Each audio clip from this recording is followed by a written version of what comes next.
Audio Jungle. Movie की शुरुआत में हाथ में लाइट के साथ एक आदमी को दिखाते हैं। उस जगह बहुत अंधेरा होता है। लाइट की रोशनी से देखते वक्त उस रूम में एक सोफे पर चिंतित हुई एक लड़की बैठी है। उसके बाजू में बेहोश हुई दूसरी एक लड़की है। हीरो एक बंदूक हाथ में लेके रूम से बाहर आता है। वहाँ ग्राउंड फ्लोर पर एक आदमी दरवाजे पर खड़ा है। लाइट के साथ आए आदमी अपनी बंदूक का निशाना दरवाजे पर रख के नीचे खड़े आदमी को आंखों से इशारा करता है। वो समझकर ऐसे ही छोड़कर साइलेंट से ऊपर आता है। वहाँ कट करके पिक्चर का टाइटल दिखाते हैं। कट करके 4 दिन के पहले क्या हुआ था दिखाते हैं। हीरो हीरोइन को लेकर एक जंगल के बीच दौड़ रहा होता है। थोड़ी दूर जाने के बाद उसको दौड़ने में बहुत तकलीफ होती है, इसलिए हीरोइन को एक पेड़ के सहारे नीचे बिठा देते हैं। हीरोइन आंखें खोलकर पूछती है, हम कहाँ हैं? उसके पेट से बहुत खून निकल रहा होता है। हीरो पूछता है, ये हम कैसे ठीक कर सकते हैं? हीरोइन बोलती है, मैं जिंदा नहीं रहूंगी, मुझे बचाना मुश्किल है। हीरो सोच में पड़ जाता है और किसी तरह उसको बचाने की सोचता है। थोड़ी सी मुस्कुराहट के साथ हीरोइन हीरो से आई लव यू बोलती है। हीरो अपसेट होकर गिड़गिड़ा के बोलता है, मुझे छोड़कर नहीं जाना। आवाज सुनकर दूर से एक आदमी साइलेंट से दोनों को मुड़ के देखता है। इधर उधर देखते हुए हीरो एक गोडाउन को थोड़ी दूरी पर देखता है। वहाँ वो अपने लवर को खींच के बेसमेंट में एक रूम पर छोड़ देता है और गेट को बंद करके ऊपर रूम में चला गया। उस रूम में बहुत सी चीजें हैं। टीवी को किसी तरह एडजस्ट करके शुरू करता है। तभी टीवी में फ्लैश न्यूज चल रही होती है कि केमिकल फैक्ट्री में अचानक एक्सीडेंट हो गया है और बेकाबू धुआं निकल रहा है। उसी समय हीरो मुड़ के खिड़की से देखता है, खतरनाक लीक हो रहा धुआं सच में है।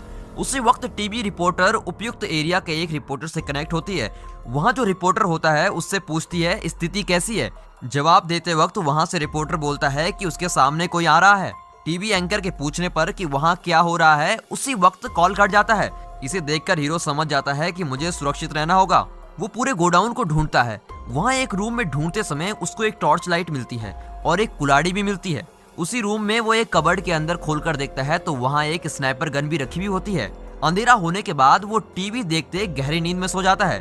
टीवी पर रेस्क्यू टीम हेलीकॉप्टर से आ रही है ऐसा दिखाते हैं। हीरो टीवी को म्यूट करके ध्यान से देखता है। उड़ता हुआ हेलीकॉप्टर की आवाज सुनता है।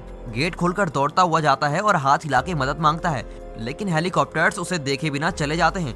दूसरी बार आते समय उनको दिखाने के लिए कुछ पत्तियों से गोडाउन टॉप पर हेल्प लिख लेता है बड़े मोटे मोटे अक्षर में। तभी अचानक हीरो एक ज़ॉम्बी को देखता है। ज़ॉम्बी हीरो को देखे इससे पहले हीरो वहां से निकलने के लिए नीचे उतरता है।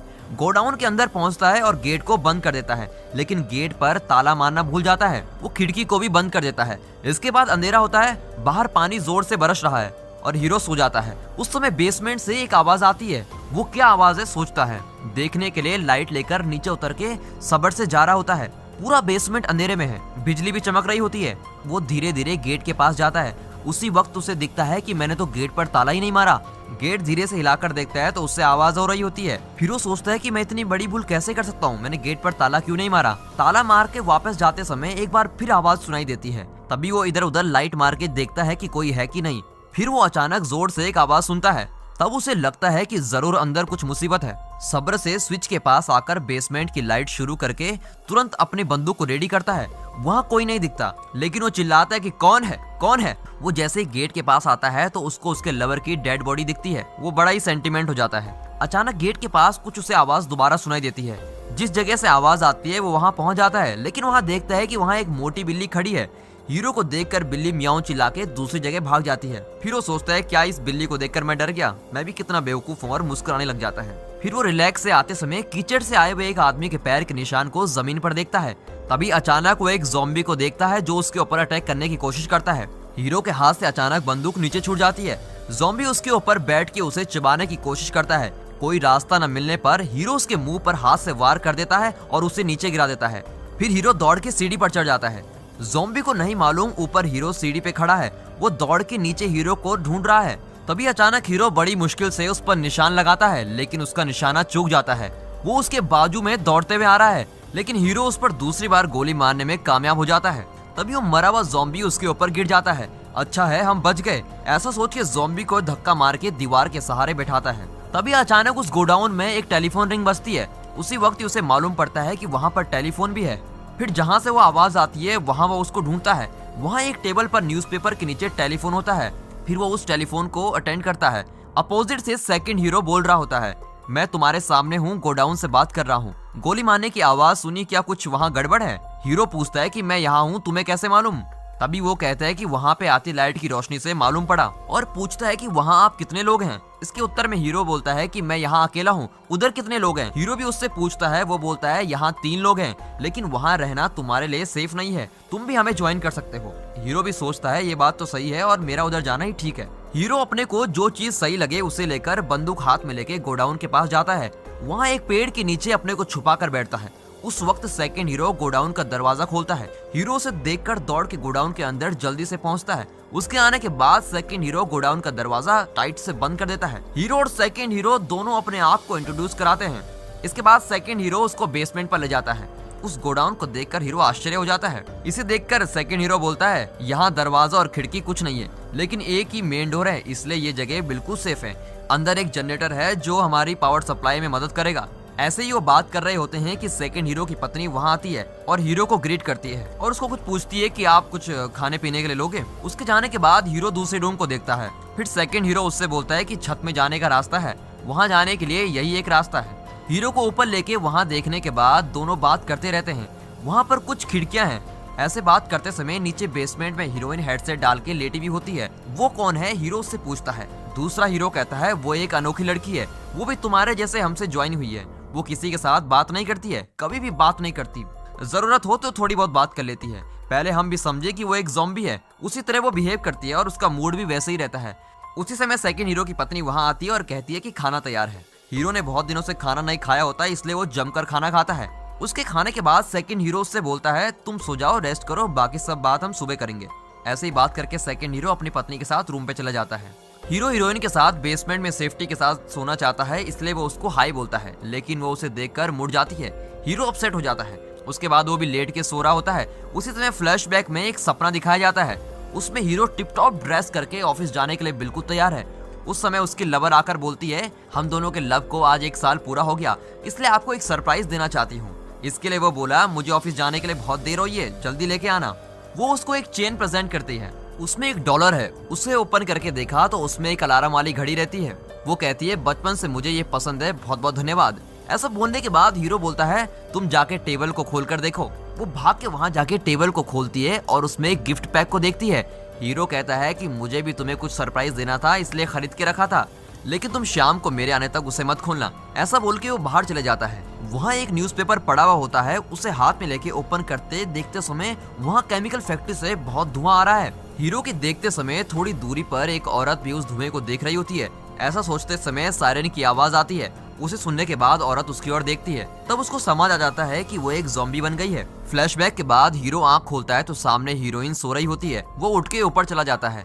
वहाँ खिड़की से बाहर देखता है तो गोडाउन से कुछ ही दूरी पर एक ज़ॉम्बी हिले बिना साइलेंट से खड़ा है।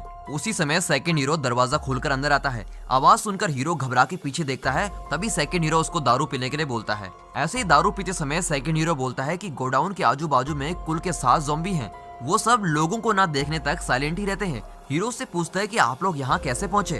तब वो कहता है कि जब केमिकल फैक्ट्री से धुआं निकलना शुरू हुआ था तब गवर्नमेंट ने कानून निकाला था कि बाहर कोई नहीं आएगा। समझ में नहीं आया कि क्या करें। घबरा के हेल्प मांगने के लिए मैं और मेरी पत्नी पड़ोसी के घर पहुंचे। उसके घर का दरवाजा टूटा हुआ था। मेरी पत्नी से मैंने बाहर वेट करने को बोला। अकेले मैं उसके घर के अंदर पहुंचा। मैंने उसे बुलाकर आवाज दी, लेकिन उसका कोई रिस्पॉन्स नहीं आया। लेकिन एक रूम से अनोखी सी आवाज आई। अब तक मैंने ऐसी आवाज नहीं सुनी थी। वो क्या आवाज है समझने के लिए रूम को अंदर से खोला और मैं एकदम शॉक हो गया। ये गोडाउन उसका ही है। चाबी कहाँ है मुझे अच्छी तरह पता थी, सो मैं लेकर आ गया। उस समय हीरो से पूछता है कि तुमने ऐसा क्या देखा वहाँ। इसके लिए सेकंड हीरो जवाब देता है, मैंने रूम खोलकर देखा तो मेरा पड़ोसी एक ज़ॉम्बी बना हुआ है। हीरो शॉक हो जाता है। अगले दिन दोनों हीरो साथ में गोडाउन के ऊपर चलते हैं। वहाँ बड़ा सा हेल्प लिखकर लिख देते हैं ताकि रेस्क्यू टीम उन पर ध्यान दे। उसके बाद वो गोडाउन में चीजें ढूंढते हैं। सेकंड हीरो उससे पूछता है, क्या कुछ सही चीज मिली। हीरो वॉकी टॉकी और रेडियो को दिखाता है। इसके बाद हीरो कुछ चीजें लेकर खुशी से नीचे उतर आता है। वहाँ हीरोइन गाना सुन के लेटी है, लेकिन हीरो को उससे बात करनी होती है। हीरो उससे कहता है कि तुम हमेशा गाना सुनती हो, सो तुम्हारे लिए ये यूजफुल होगा। इसे बोल के वो एक कैसेट देता है, लेकिन हीरोइन का उससे बात करने का मन नहीं होता और हीरोइन कहती है कि यहाँ से जाओ। लेकिन हीरो बिंदास से उसके साथ दोस्ती करने की कोशिश करता है। तभी हीरो एक चॉकलेट निकालता है। आवाज सुन के हीरोइन मुड़ के देखती है। चॉकलेट खा रहे हीरो को देखकर वो कहती है कि तुमने ऊपर जो रेड बैग है उससे चॉकलेट निकाली, वो बैग मेरा ही है। ऐसे गुस्से से बोलकर वहां पड़े कुछ चॉकलेट को लेकर कहती है कि इसके बाद इसे हाथ नहीं लगाना। ऐसे गुस्से से बोलकर छत पर चली जाती है। हीरो सोचता है कि वो क्यों इतने बचकाने की तरह व्यवहार कर रही है। उस समय टीवी पर केमिकल फैक्ट्री में हुए ब्लास्ट के बारे में न्यूज चल रही होती है। उसे देखने के बाद हीरो को कुछ खबरें ठीक से मालूम पड़ती हैं। टेबल पर लैंप और एक पेपर के साथ हीरो सब कुछ सेट करके सेकंड हीरो को एक्सप्लेन करता है कि ये एक केमिकल फैक्ट्री है, इससे बाहर निकले धुएं से लोग बहुत प्रभावित हो रहे हैं, इसके कारण वो ज़ॉम्बीज बन गए हैं। इस तरह कुछ टेक्निकल एक्सप्लेन वो उनसे करता है। कुछ समय के बाद हीरोइन को एक बुरा सपना आता है और वो डर जाती है, इसलिए अकेले रहने में उसे डर लगता है और वो ऊपर चली जाती है। जिस रूम में उसका रेड बैग था वो वहाँ जाती है। वहाँ देखा तो हीरो बैठा हुआ है। उसे देखने में बड़बड़ाते हुए हीरो बोला, मैंने तुम्हारी चॉकलेट को नहीं निकाला। हीरोइन बिंदास होकर उसके पास आकर बोलती है, मैंने तुमसे ऐसे बात की उसके लिए सॉरी, तुमसे कुछ समय बात करने के लिए आई हूँ। उसे सुनकर हीरो बहुत शॉक हो जाता है, ये ऐसे बात करती है, ऐसा सोचते हुए शॉक हो जाता है। उस वक्त दोनों आमने सामने बैठकर बात कर रहे होते हैं। उस समय हीरो अपने लवर का फोटो देख रहा होता है। उसे देखते ही हीरोइन बोलती है, वो कौन है, बहुत सुंदर लगती है। हीरो उससे बताता है कि ये मेरी लवर है, क्या तुम्हारे लिए कोई नहीं है, तुम इधर कैसे आई। फिर वो कहती है कि पहले मैं ये सब तुमसे क्यों बोलूंगी। ऐसे कहने के बाद वो अपनी कहानी उससे बोल रही होती। फिर वो अपने लवर के बारे में कहानी बताती है और कहती है कि वो अब जिंदा नहीं है। उससे एटलीस्ट एक सॉरी बोलना चाहा, लेकिन वो अब जिंदा नहीं है। ये सोचकर मैं बहुत फील करती हूँ और रोती हूँ। ऐसा किसी के साथ नहीं होगा, लेकिन फिर भी एक गेम के लिए पूछ रहा हूँ, आप किसी को ऐसे सॉरी बोलना चाहोगे और किसके लिए, ये सब नीचे कमेंट बॉक्स में जरूर बताना। मैं आपके कमेंट को पिन करके रखूंगा। उनकी स्टोरी सुनने के बाद हीरो के उसके ऊपर दया आ जाती है। हीरो समझ जाता है कि ये ऐसा क्यों व्यवहार करती है, इसलिए उसको सांत्वना देता है। फिर वो हीरोइन से कहता है कि मैं और मेरी लवर शादी के बाद अपने नए जीवन शुरू करना चाहते थे। जब हम काम करने के लिए दूसरे शहर के लिए निकले तब कार एक्सीडेंट हुआ और मेरी लवर उसमें मर गई। वो कहता है कि मैंने भी तुम्हारी जैसी स्थिति देखी है। उसे सुनकर हीरोइन उस पर सॉफ्ट कॉर्नर हो जाती है। ऐसी बातें करते समय किसी की आवाज उन्हें सुनाई देती है। वो क्या आवाज होगी देखने के लिए हीरो नीचे आता है। वहाँ सेकंड हीरो अपने हाथ में एक बंदूक रखकर खड़ा है। फिर हीरो और सेकंड हीरो, हीरोइन और सेकंड हीरो की पत्नी दोनों को कहते हैं कि तुम दरवाजे पर खड़े रहना और हमारे आने का वेट करना। फिर वो दोनों बंदूक लेकर गेट के पास जाते हैं। बाहर अंधेरा है, इसलिए उनको वहाँ क्या है मालूम नहीं पड़ता। हीरो धीरे से गेट के पास जाता है और गेट के गैप से देखता है। अचानक एक रूप उसके सामने आता है। उसे देखकर हीरो शॉक हो जाता है। वो जो बाहर खड़ा रहता है वो हीरो से कहता है कि गेट खोलो। तब मालूम पड़ता है कि वो एक औरत है। वो उससे पूछते हैं कि आप कौन है, आप कहाँ से आ रही हैं, कैसे आप ज़ॉम्बी को पार करके आसानी से यहाँ पहुँच गई। वो बोलती है, मैं अपनी बेटी को ढूंढ रही हूँ, प्लीज गेट खोलो। वो कुछ अलग तरीके से बोल रही होती है। सेकंड हीरो को उस पर दया आने लगती है और वो दरवाजा खोलने ही वाला होता है, लेकिन हीरो को कुछ गलत लग रहा होता है। वो कहता है कि रुको, उसकी आवाज थोड़ा अलग लग रही है। टॉर्च लाइट से उसके ऊपर लाइट मारता है। उसकी आंखों को गौर से देखता है। उसकी आंखें रेड हुई रहती हैं। उनको लगता है कि वो अफेक्ट हो गई है, लेकिन पूरा अफेक्ट नहीं हुई है, इसलिए वो बात कर रही है। ऊपर लाइट मारने के कारण वो बहुत गुस्सा होकर बोल रही है कि दरवाजा खोलो। हीरो बंदूक से गोली मारकर उसे मार देता है। सेकंड हीरो और उसकी पत्नी टीवी देख रहे होते हैं। हीरो ऊपर रूम में खिड़की से बाहर देख रहा होता है। वहाँ गोडाउन की थोड़ी दूर पर एक ज़ॉम्बी खड़ा है। हीरोइन वहाँ आके रेड बैग में चॉकलेट ढूंढ रही है। उसमें चॉकलेट नहीं है। इससे समझने के बाद हीरोइन टेंशन में होती है। हीरो बोलता है, क्या हुआ? वो बोली, कुछ नहीं। उसी समय नीचे टीवी में बातें हो रही होती हैं कि जिंदा बचे हुए लोगों को बचाने के लिए हेलीकॉप्टर आएगा। उस वक्त वहाँ रूम पर रेडियो वर्क कर रहा होता है। हीरो को बुलाकर देखते हैं, पर हीरो धीरे से आकर बंद कर देता है। वो कहते हैं कि अरे तुमने इसे बंद क्यों कर दिया? ऐसा पूछने पर हीरो साइलेंट से खड़ा हो जाता है। उसी समय हेलीकॉप्टर का साउंड धीमे धीमे सुनाई देता है। दोनों बाहर दौड़ते हैं। सेकंड हीरो की पत्नी पूछती है, कहाँ जा रहे हैं? फिर वो कहते हैं कि हमें हेलीकॉप्टर की आवाज आ रही है। तेजी से बाहर दौड़ते समय देखते हैं कि अनेक हेलीकॉप्टर उड़ रहे हैं। उसे देखकर उत्तेजित होकर सेकंड हीरो बाहर देखकर अपने हाथों को हिलाता है ताकि रेस्क्यू टीम उनको देखे। उसे देखकर हीरो शॉक होकर पीछे जाता है। बाहर जाके ऊपर से देखते समय जहाँ ज़ॉम्बी खड़े रहते हैं वहाँ वो नहीं होते, तो वो सोचते हैं कि वो कहाँ गए और ये देखने के लिए आजू बाजू में ढूंढते हैं। अचानक वो सेकंड हीरो के पास जा रहा है। हीरो चिल्ला के सेकंड हीरो को सावधान रखने को बोले, इससे पहले वो जल्दी जाकर उस पर अटैक करने की कोशिश करता है। सेकंड हीरो नीचे गिर जाता है और परेशान होकर क्या करें कुछ समझ नहीं आ रहा होता है। ऐसा सोचता है। हीरो एक लकड़ी के फट्टे को उठाता है और उस पर जोर जोर से मारता है, लेकिन वो फट्टा ही टूट जाता है। वो गुस्से से हीरो को धक्का देकर नीचे गिरा देता है। फिर सेकंड हीरो को अटैक कर रहा होता है। उसी समय हीरो अपने कमर में रखी छोटी कुल्हाड़ी को देखता है। उसे लेकर उसके सर के बीच में जोर से नारियल तोड़ने के जैसे वार करता है और खून सेकंड हीरो के मुंह पे फैल जाता है। अपना हाथ टेकर सेकंड हीरो को हीरो उठा देता है। दोनों अंदर जाके फिर से दरवाजा बंद कर देते हैं। अंदर जाने के बाद हीरो सेकंड हीरो को देख के डांटता है, तुम्हारे मरने के अलावा यहाँ और भी लोगों की जिंदगी है, तुमने उसे भी रिस्क में डाल दिया है। फिर दोनों झगड़ा करने लगते हैं। दोनों झगड़ा कर रहे होते हैं कि हीरोइन अचानक छेद से नीचे गिर जाती है और वो बेहोश हो जाती है। फिर वो झगड़ा बंद करके उसे देखने के लिए जाते हैं कि उसको क्या हुआ है। हीरो को कुछ रियलाइज होता है। फिर वो सोचता है कि हीरोइन के रेड बैग में कुछ जरूर होगा। उसे ओपन करने पर शुगर पेशेंट इस्तेमाल करने वाली मशीन और खत्म हुआ इंसुलिन है। तभी वो सोचता है कि वो इसीलिए हमेशा चॉकलेट खाती है। नीचे आके इसके बारे में वो सेकंड हीरो से कहता है उसको बचाने के लिए मेडिसिन देनी जरूरी है, किसी तरह मैं बाहर मेडिकल शॉप से उसकी मेडिसिन को लेकर आऊंगा। वो कहता है कि अगर तुम बाहर गए तो वो तुम्हारा खून कर देंगे। फिर वो कहता है कि अगर ऐसा डर के रहे तो वो लड़की मर जाएगी, मैं ट्राई करूंगा। उस समय सेकंड हीरो की पत्नी एयरबॉक्स के बारे में याद दिलाती है। हीरो इसके बारे में सेकंड हीरो से पूछता है कि ये क्या है। उसके बारे में सेकंड हीरो एक्सप्लेन करता है कि वो पिछली बार रेस्क्यू टीम आई थी, वो इसको इधर छोड़ के गई थी। उसमें लोगों को इस्तेमाल करने की जरूरी चीजें थी और वहाँ इंसुलिन जरूर होगा। अगर ऐसा हुआ तो वो इधर ही गोडाउन के पास होगा, इसे लेकर आएंगे तो उसको ठीक कर सकते हैं। तभी सेकंड हीरो की पत्नी बोलती है कि अगर ज़ॉम्बी ने तुम्हें देखा तो दौड़ना मत, सीधे साइलेंट होकर खड़े रहना, वो तुम्हें देखकर कुछ नहीं करेंगे। उसी समय सेकंड हीरो छेद पे जाकर स्नाइपर से दिखाई पड़े ज़ॉम्बी को गोली मार देता है। रूट क्लियर होने के बाद वॉकी टॉकी से हीरो को इन्फॉर्म करता है। हीरो जल्दी से गेट खोलकर बाहर जाता है। कुछ दूरी पर जाकर उसे एक मैप मिलता है और उसे देखता है, लेकिन उसने बोला कि उस जगह कोई एयरबॉक्स नहीं है। वॉकी टॉकी से वो सेकंड हीरो को बुलाता है, लेकिन कुछ रिस्पॉन्स नहीं मिलता। इतने में वो कुछ दूरी पर एक बॉक्स को देखता है। बड़ी मुश्किल से उसे खोलकर उसके अंदर देखते समय उसे एक इंसुलिन का पाउच मिल जाता है। तब जाकर हीरो को शांति मिलती है। हीरो वहाँ से जा रहा होता है कि एक ज़ॉम्बी उसके आगे आ जाता है। हीरो शांति से बिना हिले लेट जाता है। वो उस पर ध्यान नहीं देता और दूसरी जगह चला जाता है। तभी वॉकी टॉकी पर रिस्पॉन्स आता है। उस आवाज को सुनकर मुड़ते ज़ॉम्बी हीरो को देखता है। वो हीरो को देखते दौड़ रहा होता है। जल्दी से बंदूक से पैर पर गोली मारता है। वो पलट के नीचे गिर जाता है। हीरो उसके सर पर गोली मारकर उसको मार देता है और अपना बैग लेके वापस गोडाउन में चले जाता है। उसके जाने के बाद उस बैग में रेड कलर लाइट ब्लिंकिंग करना शुरू कर देती है। हीरो हीरोइन पे इंजेक्शन लगाता है। उस समय सेकंड हीरो तुमको ये सब कैसे मालूम है पूछता है। वो कहता है मेरी लवर एक नर्स थी, इसलिए वो सब मुझे सिखाती थी, इसलिए मैं ये जानता हूँ। उस समय सेकंड हीरो उससे माफी मांगता है। मैं बिना अकल के बाहर चले गया था, अगर तुम नहीं होते तो मैं जिंदा नहीं होता। मैंने तुम्हारे साथ झगड़ा किया, इसके लिए मुझे माफ कर दो, ऐसा बोलता है। उस समय दोनों के बीच में एक स्ट्रॉन्ग फ्रेंडशिप होती है। सेकंड हीरो सोने के लिए जाता है। हीरोइन की आंखें खुलती है लेकिन नॉर्मल नहीं होती, उसको ज्यादा रेस्ट चाहिए होता है।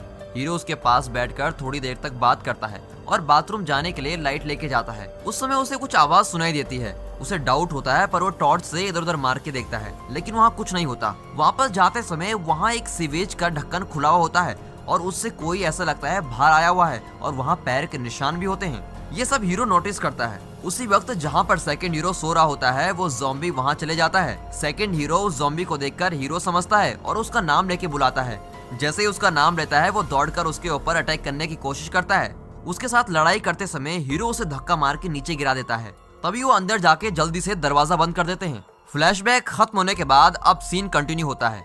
हीरो लाइट को हाथ में रखकर बंदूक लेकर स्टेप्स के पास आता है। सेकंड हीरो दरवाजा बंद कर वहाँ रेडी होकर खड़ा है। हीरो बाजू में लाइट को छोड़ता है और स्टेप्स पर तैयार होकर बैठ जाता है और निशाना सीधे दरवाजे पर रखता है। जैसे ही वो ज़ॉम्बी दरवाजा खोलकर अंदर आता है तभी हीरो उस पर हेडशॉट मारता है, जैसे कि हीरो फ्री फायर का बड़ा दीवाना हो। इसी के साथ कोई दूसरा ज़ॉम्बी वहां आ सकता है, इसलिए वो बंदूक के साथ रेडी होकर बैठा रहता है। सेकंड हीरो, उसकी पत्नी और हीरोइन सब अपनी जगह में सो रहे होते हैं। धीरे से सुबह हो जाती है। उसी समय हीरो को नींद आती है। उस समय नीचे कुछ आवाज आती है। उसे सुनकर सेकंड हीरो भी उठ जाता है। दोनों बंदूक लेके नीचे आते हैं। हीरो हल्के हल्के पैर रख के चलता है। तभी वो अचानक मुड़ के देखते हैं कि वहाँ रेस्क्यू टीम वाले बंदूक लेके खड़े रहते हैं। उनको देखकर हीरो की खुशी का ठिकाना नहीं रहता।